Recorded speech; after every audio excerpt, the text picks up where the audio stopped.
I don't know what's going on. I have a whole long conversation with God yesterday. He says go to Prince George. Okay, God, come on. There might be no reason for it, except that he asked us to do it. So then I say, okay, God, fine. When do you want us to go to Prince George? And he says, tomorrow. Okay, we are now hitting the road. What is happening? Hi, we're back with another video, finally. On this epic journey of we're just two artists trying to figure out how to live life obedient to God's will. There he is. There's our van. We're finally back living van life. Things are going great in Calgary. It's my baby. Hey, oh my gosh. Whoa. Welcome home. It's the van. It's Papa. Oh my word. It's been so long.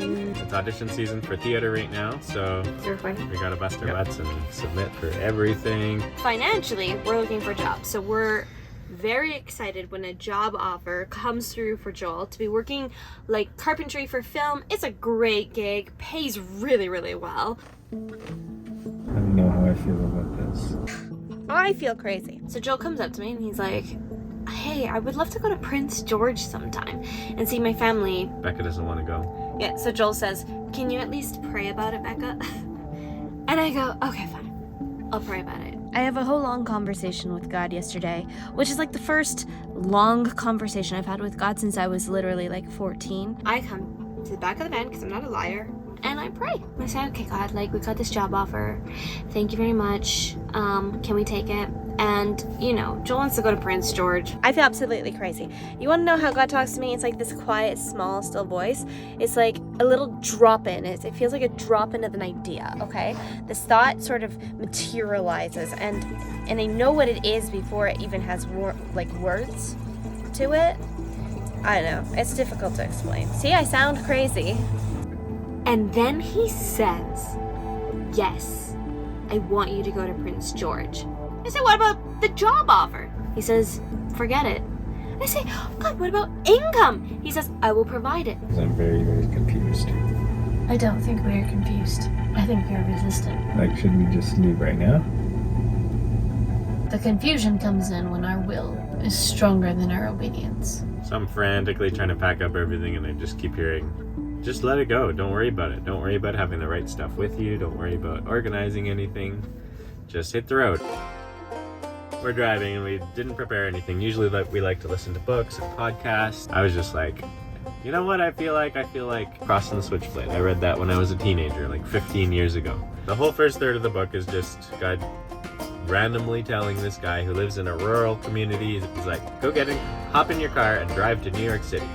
And I'll tell you what to do when you get there. So we're like so excited because we're like, oh my gosh, God is finally telling us to do something. What's gonna happen in Prince George? So it should be noted that Joel has an obsession with surprising his family. I personally would never just be like, by the way, I'm just gonna show up unannounced. I feel like that's rude. What? Rude? Why? Cause like, what if like they are in their underwear or something? Hey guys. Let's go.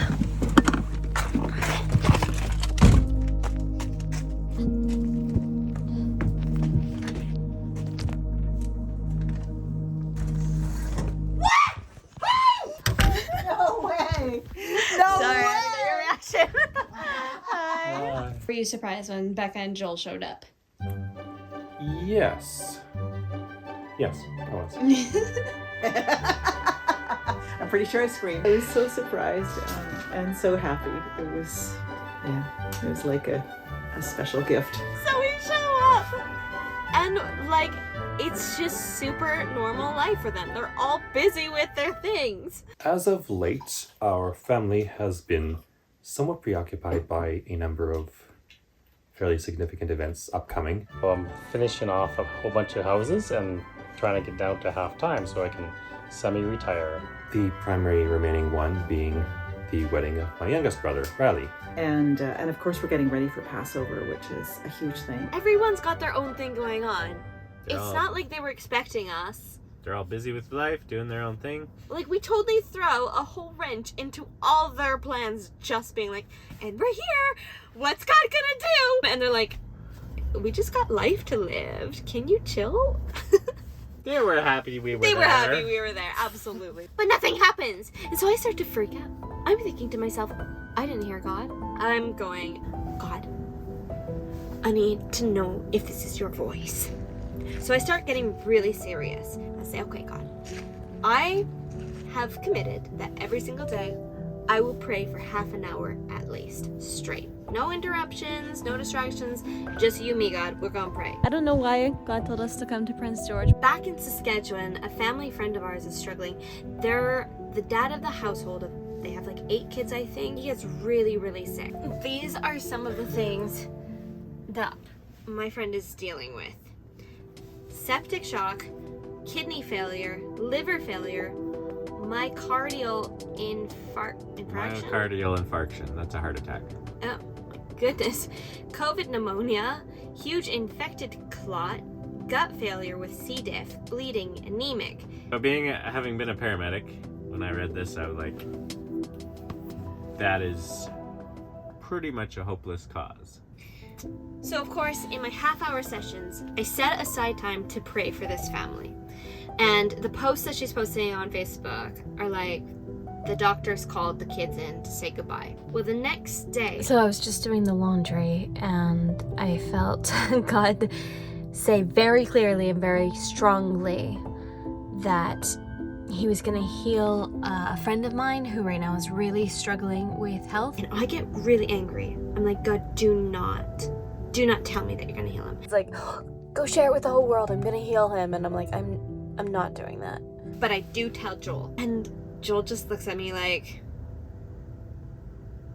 okay. I was thinking, well, sometimes we mishear what God says. That night, I open up Facebook. The first thing I see is a photograph of this man walking out of the hospital holding his 2 children's hands. And like, I can't even explain the feeling. My whole body just goes cold. Coming out here to Prince George, I was like, there has to be some massive reason. So, now we know. We're in Prince George because God told us to be in Prince George. But why? God keeps telling me to turn down these auditions. They're good auditions. And God says, no, turn them down. It's a distraction. A distraction! I call my sister. I feel discouraged. We're in Prince George doing what? And she says, well, maybe you're there, Rebecca, to serve. It's hard not to be disillusioned into thinking everything we're doing here is purposeless. So, every day God tells me in my prayer session, he says, okay, now go inside and ask Mom what you can do today. Why am I here? So then I talk to my sister again. I say, I don't know about this whole serving thing. It's not really working out. And she says, well, you have to learn to serve without ego. Didn't know that existed. Didn't know I had pride in how I serve. There you go, I do. You know, we're told to be here and to serve, and that's sort of the mission. Every single day I think to myself, okay, God, how do you want me to serve today? And I think he's gonna give me some big, huge miracle thing. And then instead he says, go wash dishes. I'm like, okay, I've washed the dishes now here a lot of times. When are we gonna be done with go wash dishes? And he's like, go wash dishes. Y'all, this is tediosity at its finest. So here I'm thinking I'm gonna do some massive cleanup of the house. And we asked Mom, we're like, so Mom, like, what can we organize? What can we do? And she's like, well, I really need my cupboards clean. Favorite moments are things like sleeping in and feeling sore and aching because I'm struggling with pain in my body, and coming out and finding Joel and Rebecca cleaning out my cupboards, which is an important Passover preparation. And so we do. They cleaned the cupboard. I had just made a decision that morning that I was not going to be able to do that preparation this year. If we had decided to do what we thought a blessing was, it probably would have added more stress to her life. It's probably been totally overwhelming. Maybe everybody is right. I'm listening to just a little voice in my head.